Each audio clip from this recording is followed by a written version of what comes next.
Hi everyone, it's Maddie. Welcome back to my channel. Today I wanted to talk a little bit about a topic that I brought up in a video a few weeks ago, which are kind of like my New Year's luxury resolutions, kind of like reflecting on 2023.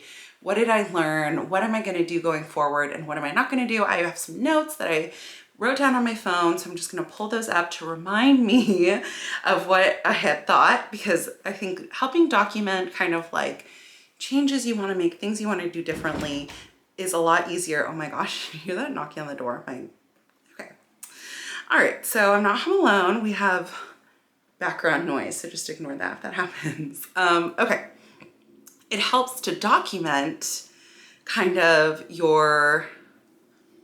the changes you want to make, whether it's to do with shopping, like anything in your life, work, whatever. So it always helps to write these things down to remind yourself, and then also set a time in your calendar to come back on and reflect on it. Like, this is how you make lasting changes.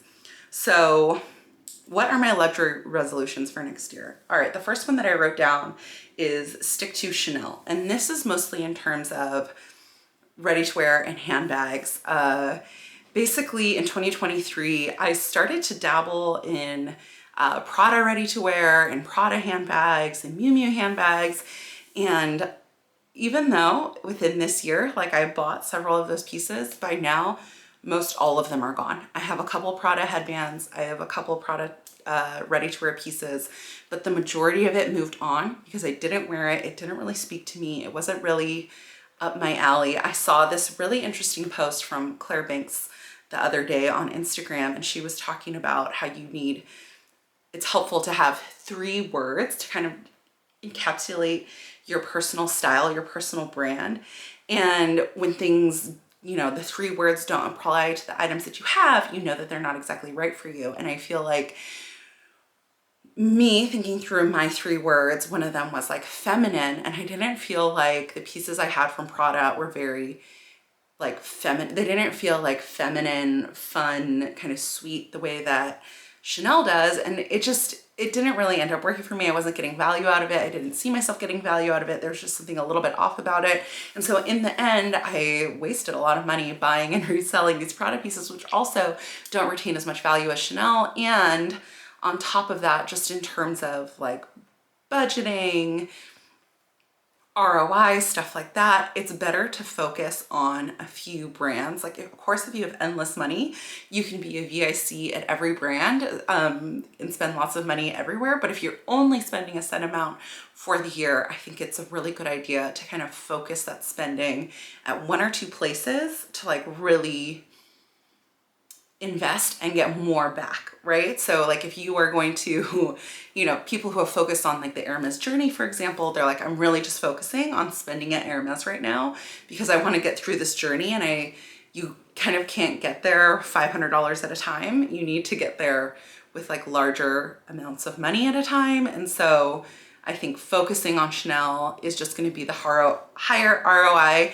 thing for me. And it wasn't even that I was going to a Prada store. I was ordering from places like Farfetch and Moda Operandi, and it doesn't really benefit me to be like a VIP client at Farfetch. Like, you get extra free shipping, early access to sale, things that I don't really care about or really enjoy. And I'm also just like not that into the brand. Like, I'm just not, I mean, of course, the creative director of Prada is an incredible woman, but I'm just not that invested. I'm not invested in it, and I don't need to get into it. And so my first resolution, at least as far as handbags and ready-to-wear, is stick to Chanel.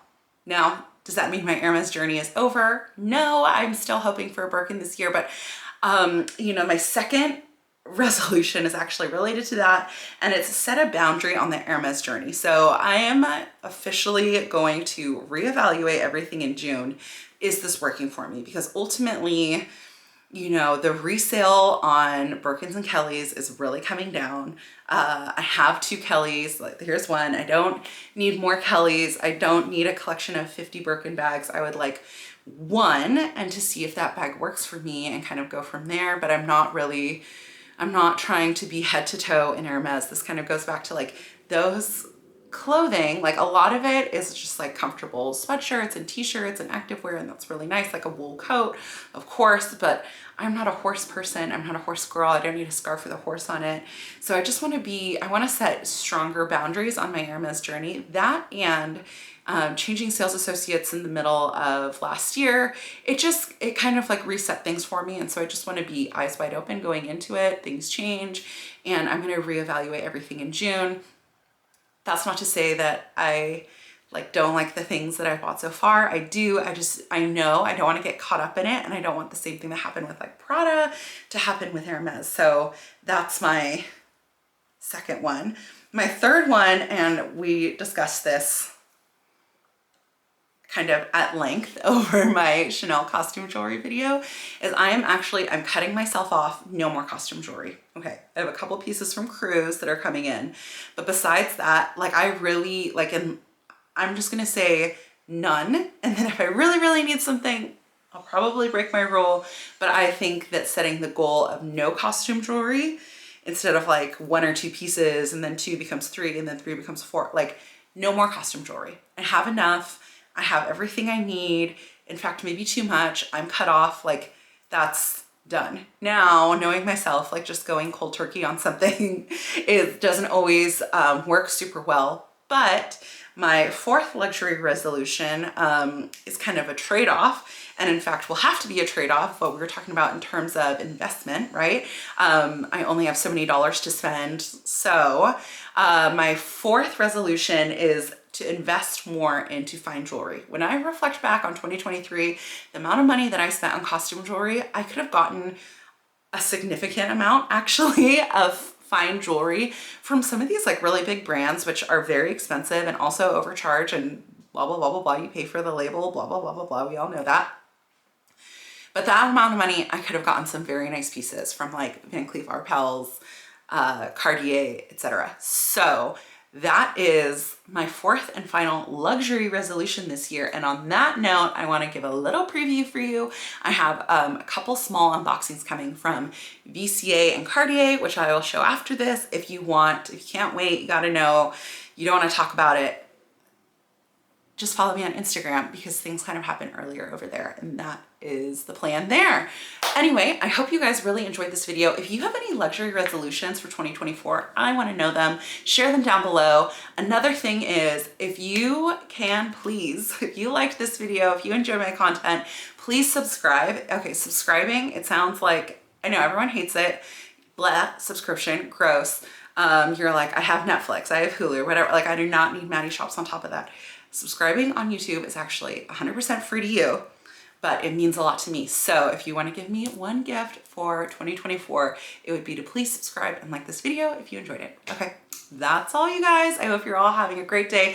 I wish you all the very best in 2024. I'm really excited. I'm really excited that in 2023, I reinvigorated my channel. I'm really enjoying it a lot now, and I think we're gonna have a lot of fun this next year, and it's gonna be good. Okay, talk to you guys later. Bye.